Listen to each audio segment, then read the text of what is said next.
Pete Gozalak is in the ball game on fourth down. He'll fly a field goal from the 25-yard line. It's got the upright.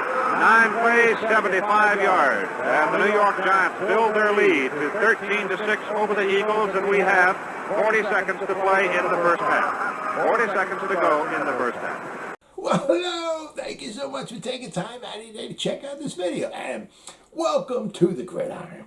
And before we get started, I just want to say thank you so much. Everyone out there has been watching my videos. Thank you.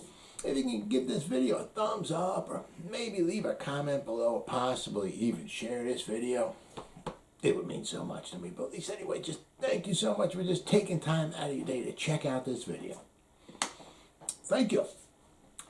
Well, for the most part, I mean, unless you're just 100% negative Nancy, you had to have, coming into this season, after the 2020 season, coming into this season, you had to have, you know, some people, I'm sure out there are like, yeah, we're going to the Super Bowl, you know. But I mean, if you start going over some things, you had to have a little bit of optimism that we were going to at least improve, all right, over, you know, our 6-10 from 2020. You know, we started off 0-5, you know, like last year, but, you know, the 5th game of the season last year, all right, we're in Dallas. You know, we wound up losing 37-34. You know, we were winning the game 34-31 with 2 minutes to go. Of course,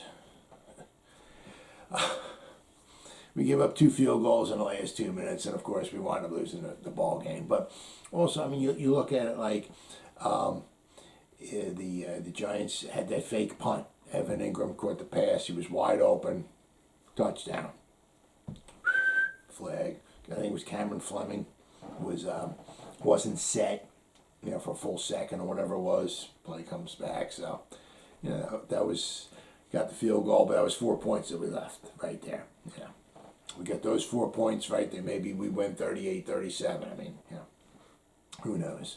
But you know, I mean, so we started off 0-5, but we could have had that game.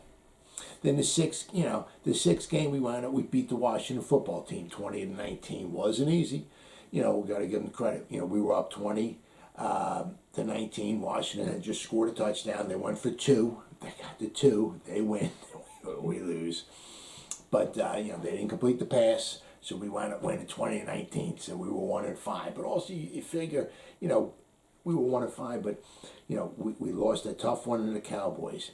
We lost 17-13 to Chicago. We had the ball. We were driving. We were down deep in Chicago territory. We needed a touchdown. We just couldn't punch it in. We lost 17-13. We also lost earlier in those first 5 games to the Rams. We had the ball. We're down by 8 points. We're driving. A touchdown, a 2-point conversion. We send it into overtime. Maybe we wind up winning. So Daniel Jones, kind of like on the run, throws a bad pass. He threw the ball. If he threw it more by the outside, you know, maybe we complete the pass. He throws it back in the field of play. The defender for the Rams dives, makes a great interception. Game over. We lose. I said, but you know, the 6th game, you know, we wound up beating the Washington football team. So finally, last year we got a win. We're 1-5. 7th game of the season, we lost 22-21 to Philadelphia. That's the Evan Ingram one. You know, if he catches that pass right here, we get first down. He gets tackled inbounds. The clock runs. We run out the clock. We win. So instead of, you know, going to 1-6, now we're maybe 2-5. We were also beating Philly 21-10 with 5 minutes left to go. Of course, the whole you know, what is it? 55 minutes of the game, you know, the Giants gave up 1 touchdown. The last 5 minutes of the game, the Giants gave up 2 touchdowns. Absolutely unbelievable. But, you know, we were on the road. We hardly ever beat Philly. We were beating them. We could have beat them. Should have beat them. Could have, would have, should have. I know. But Evan Ingram catches the frickin' ball. We wind up winning that game. The 8th game of the season, you know, we wound up losing to the Bucks. 25-23, tough game, this, that, and the other. We score, we're down by 2, we go for the 2-point conversion. Daniel Jones just seems to hesitate just for a second.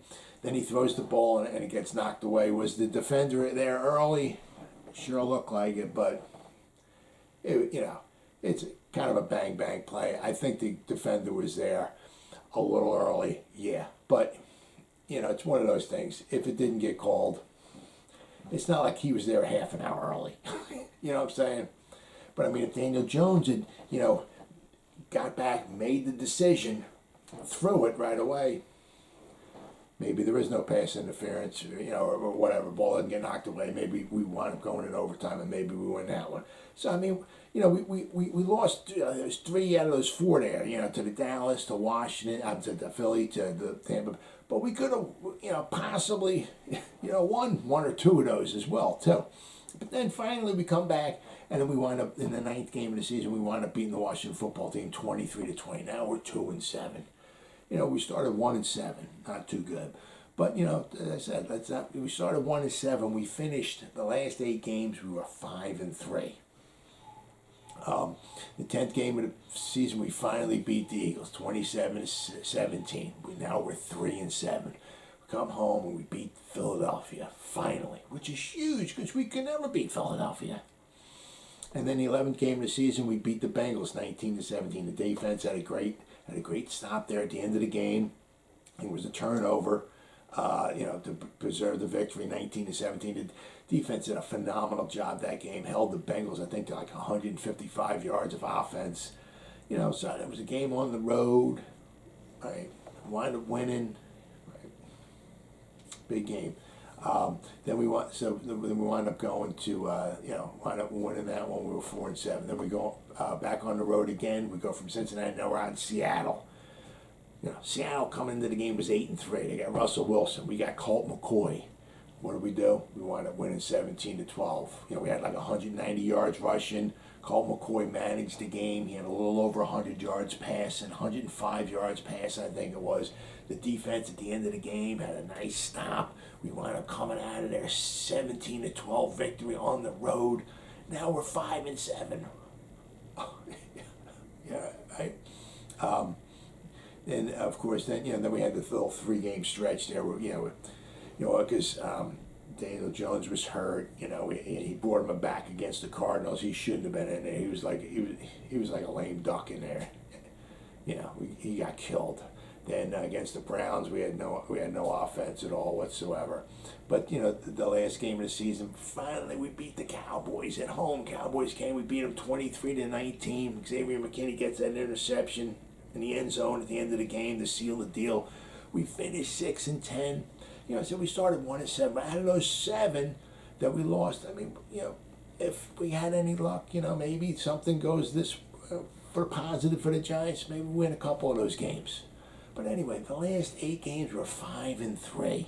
Couple big wins on the road. We beat the Eagles. We beat Washington. We beat Dallas. I mean, we beat Washington twice. The Eagles once. We could have beat the Eagles twice.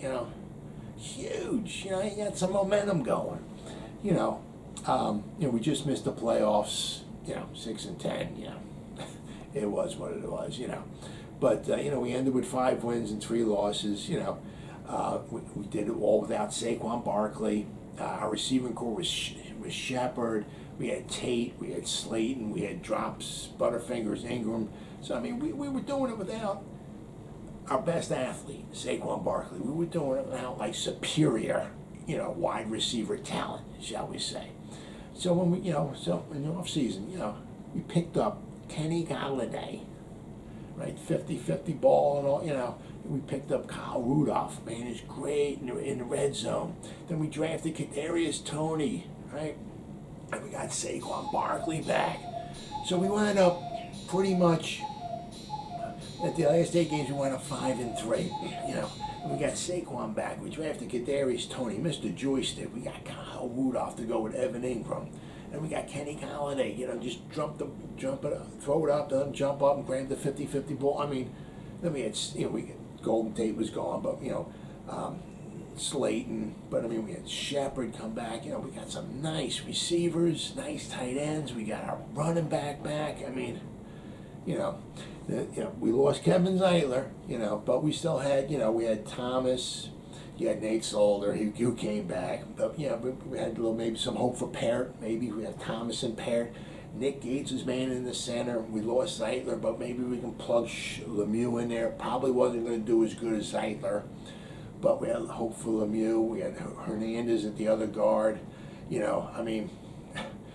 Gettleman was pretty much betting his whole job at the offense because we didn't draft an offensive lineman, right? So he was pretty much putting all the chips in the middle of the table, thinking that our offensive line is going to hold up without Kevin Zeitler. Well, we never really got a chance to figure out because we lost Lemieux and Gates in the first two games, so right, we had to start trading for guys and all of that. So it was pretty tough, especially with all the injuries. Daniel Jones, there's hope maybe for maybe a little bit better of a season for him because this would have been the second season under the Clapper, right? Because you got to remember, he played for Duke in an offensive system. Then he came and played for Shermer for a year, new offensive system. Then last year he played for the Clapper, another offensive season. So this would have been the second season under the Clapper. So hopefully he gets it a little bit better, plays a little bit better, plays a little bit faster.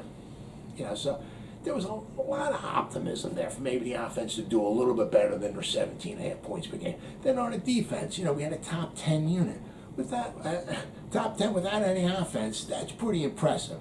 Now, we lost Dalvin Tomlinson, all right? But we were getting back from injury, Lorenzo Carter, Oshane Ximines. Hopefully they would do something. We also drafted, don't forget, we drafted Ellerson Smith.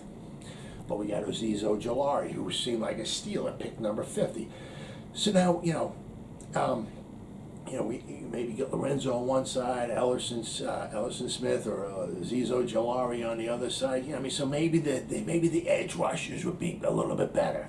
Leonard Williams was a beast. He had 11.5 sacks, of course. The contract year and all that and everything. So maybe that might be why he got the 11.5 sacks. We got sacks from 17 different players last year. Some guys only had half a sack, but 17. We got 40 sacks last year from 17 different players, and we really didn't have much of a pass rush. So you start adding Azeez Ojulari in there, maybe we can get a little bit, So there was a little bit of optimism there. Top 10 defense, 40 sacks. We had no pass rush, and we still got 40 sacks, right? We replaced Isaac Yiadom with Adoree Jackson. Always our biggest problem was nobody was picking on Bradbury because he did a very good job, at cornerback one. So we needed help at the second cornerback position. Isaac Yiadom out there was a liability. So what did we do? We traded guy to Adoree Jackson. You had to be thrilled to death about that. The only thing was him was some injury concern. But other than that, we got two good cornerbacks. Blake Martinez was a beast last year. Tackle machine. We had the two cornerbacks. You got Bradbury and you got Adoree Jackson. Our three safeties with McKinney, Peppers, and Logan Ryan. We had Dexter Lawrence still there. We lost Tomlinson. Tough to replace him. But some of the additions that we had will kind of hope to make up for the loss of Tomlinson. I said Leonard Williams was really good last year. We still got Dexter Lawrence, right? So the defense should have been at least as good as it was, this year as it was last year.